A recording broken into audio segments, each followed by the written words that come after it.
दोस्तों, झारखंड राज्य नियोजन नीति 2016 और हाई स्कूल वैकेंसी को गलत बताते हुए पिछले साल 2018 में पलामू से फेल अभ्यर्थी सोनी कुमारी ने झारखंड हाई कोर्ट में याचिका दर्ज की थी, जिससे संदर्भित हाई कोर्ट ने फैसला सुनाते हुए कहा कि यह मामला किसी खास व्यक्ति से जुड़ा ना होकर पूरे राज्य से जुड़ा हुआ है, अर्थात जो भी व्यक्ति इससे प्रभावित हैं वह अपना पक्ष वादी या प्रतिवादी बनकर अपने वकील के माध्यम से या स्वयं कोर्ट आकर के रखें, जिस कारण फेल अभ्यर्थी वादी बनकर वैकेंसी को रद्द करवाने के लिए तथा पास अभ्यर्थी प्रतिवादी बनकर वैकेंसी को बचाने के लिए अपना जोर लगा रखे हैं तथा प्रतिवादी अभ्यर्थी अर्थात सफल अभ्यर्थियों के बीच में उनके मन में कहीं ना कहीं ये डर की भावना उत्पन्न हो गई है कि कहीं वैकेंसी रद्द ना हो जाए, और अगर ऐसा हुआ तो बहुत से लोग जो जॉब छोड़ के आए हैं उनका क्या होगा। दोस्तों, झारखंड राज्य नियोजन नीति 2016 and Jharkhand high school vacancy 2016 का कॉन्स्टिट्यूशनल पर्सपेक्टिव से रिसर्च एवं केस स्टडी करने के बाद मैं दावे के साथ कह सकता हूं कि ये वैकेंसी कभी रद्द नहीं होगी तथा फेल अभ्यर्थी सोनी कुमारी और वैसे फेल अभ्यर्थी जो वादी बनने जा रहे हैं उन्हें जेल तक भी जाना पड़ सकता है, और झारखंड में आने वाले गवर्नमेंट जॉब के वैकेंसी के किसी भी कॉम्पिटिटिव एग्जामिनेशन से बैठने से 2 साल के लिए रोका जा सकता है। क्यों और कैसे, ये जानने के लिए वीडियो को पूरा देखें और ज़रूर देखें। दोस्तों, सबसे पहले हम जानते हैं उस नियोजन नीति के बारे में जिसको सोनी कुमारी ने हाई कोर्ट में चैलेंज किया था। दोस्तों, उसमें ये क्लियर लिखा हुआ है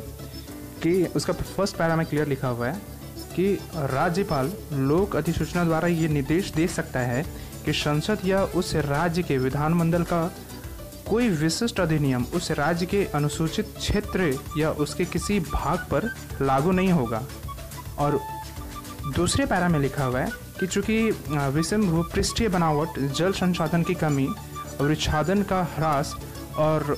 अनियंत्रित त्वरित औद्योगिकीकरण के कारण राज्य में अनुसूचित क्षेत्रों का सामाजिक संकेतक औसत से कम है, और राज्य में अनुसूचित क्षेत्र की पहचान न्यून मानक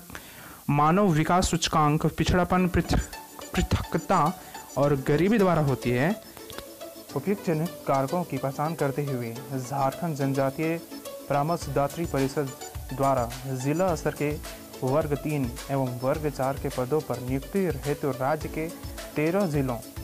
साहिबगंज, पाकुड़, दुमका, जामताड़ा, लातेहार, रांची, खूंटी, गुमला, लोहरदगा, सिमडेगा, पूर्व सिंहभूम, पश्चिमी सिंहभूम और सरायकेला खरसावां में जिला स्तर के वर्ग 3 एवं वर्ग 4 के 100% पदों पर संबंधित जिले के अभ्यर्थी ही मान्य होंगे। दोस्तों, संविधान की अनुसूची 5 की कंडिका 5 की उप कंडिका 1 से यह क्लियर होता है कि किसी भी स्टेट के सरकार और उसके राज्यपाल को यह कॉन्स्टिट्यूशनल राइट है कि वह वैसे अनुसूचित क्षेत्र जो जहाँ पे जल संसाधन की कमी है, विषम भूपृष्ठीय बनावट है, कि लोगों के अपलिफ्टमेंट के लिए वहाँ की वैकेंसी को 100% रिजर्व कर सकती है। और इसका उल्लेख आर्टिकल 309 में भी है और आर्टिकल 244 का सेक्शन ए में भी है। दोस्तों, और अभ्यर्थियों के भांति सोनी कुमारी तथा इनके फेल साथी अभ्यर्थियों को भी पता था कि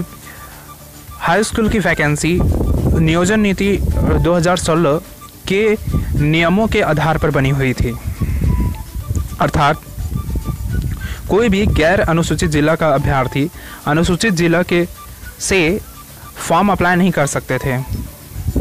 उस वक्त वैकेंसी को चैलेंज ना करके वैकेंसी के सारे नियमों का पालन करके इन्होंने फॉर्म अप्लाई किया, और फाइनली जब ये फेल हो गए, ये मेरिट में नहीं आ पाए, तो इन्होंने right to equality in job opportunity का वायलेशन का हवाला देकर इन्होंने वैकेंसी को चैलेंज किया, जो कि ना ही लीगल है और ना ही वैलिड है। जानते हैं कैसे? दोस्तों, पटना हाईकोर्ट ने ग्रुप सी एंड डी के डिपार्टमेंटल प्रमोशन के लिए एक वैकेंसी निकाली थी, जिसके एग्जामिनेशन में अशोक कुमार और उसके साथी अभ्यर्थी शामिल भी हुए, परंतु उस वैकेंसी के एग्जामिनेशन में मार्क्स डिस्ट्रीब्यूशन से रिलेटेड गलतियां होने के कारण से वहां के कोर्ट ने उसे रद्द करने का आदेश देकर पुनः से एग्जामिनेशन लेने के लिए आदेश दिया, जिसमें अशोक कुमार और उसके साथी अभ्यर्थी शामिल हुए, परंतु एग्जामिनेशन में फेल हो गए और उन्होंने आर्टिकल 226 का हवाला देकर उन्होंने वैकेंसी को चैलेंज कर दिया। अशोक कुमार की याचिका को खारिज करते हुए पटना हाई कोर्ट ने कहा कि किसी भी वैकेंसी के एग्जामिनेशन में शामिल होने के पश्चात सारे प्रोसेस से गुजरने के बाद फेल होने पर उस वैकेंसी को चैलेंज करना परमिसिबल नहीं है। पटना हाई कोर्ट का फैसला न मानते हुए अशोक कुमार और उसके फेल साथी कैंडिडेट सुप्रीम कोर्ट में याचिका दर्ज किया और वहां पर भी पटना हाई कोर्ट ने सुप्रीम हाई कोर्ट के सामने अपना पक्ष रखते हुए कहा कि कोर्ट ने अशोक कुमार की याचिका को खारिज कर कोई गलती नहीं की है और इस सपोर्ट में Madan Lal versus state of Jammu and Kashmir, Nagraj versus government of Andhra Pradesh, Dhananjay Malik versus state of Uttaranchal, Jyoti versus state of Assam, Nagmani versus Indian airlines, Vijendra Kumar Verma versus public service commission के फैसले को सामने प्रस्तुत किया, जिसमें कोर्ट ने एक डिसीजन दिया था कि कोई भी अभ्यर्थी किसी एग्जामिनेशन में बैठने के पश्चात एग्जामिनेशन में फेल होने के बाद उस वैकेंसी के नियमावली को या वैकेंसी को चैलेंज नहीं कर सकती है। सुप्रीम कोर्ट पक्ष विपक्ष की बात सुनकर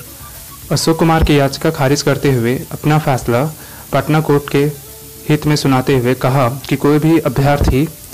एग्जामिनेशन में शामिल होने के पश्चात उसमें फेल होने के बाद उस वैकेंसी के अगेंस्ट याचिका दर्ज नहीं कर सकता। दोस्तों, सोनी कुमारी ने आर्टिकल 16 का वॉयलेशन का आधार बनाकर वैकेंसी को चैलेंज किया। क्या सच में राज्य सरकार ने आर्टिकल 16 का वॉयलेशन किया? बिल्कुल नहीं, क्योंकि हम जानते हैं जहां आर्टिकल 16 का खंड 1 और 2 इक्वालिटी इन जॉब अपॉर्चुनिटी का समर्थन करता है, वहीं आर्टिकल 16 का खंड 4 यह बतलाता है कि राज्य सरकार को आर्टिकल 16 का कोई भी खंड उसके बैकवर्ड क्लास सिटीजन अर्थात अनुसूचित क्षेत्र के सिटीजन्स के जॉब्स में फुल रिजर्वेशन देने के लिए किसी भी तरह की विशेष नीति बनाने से नहीं रोक सकता है।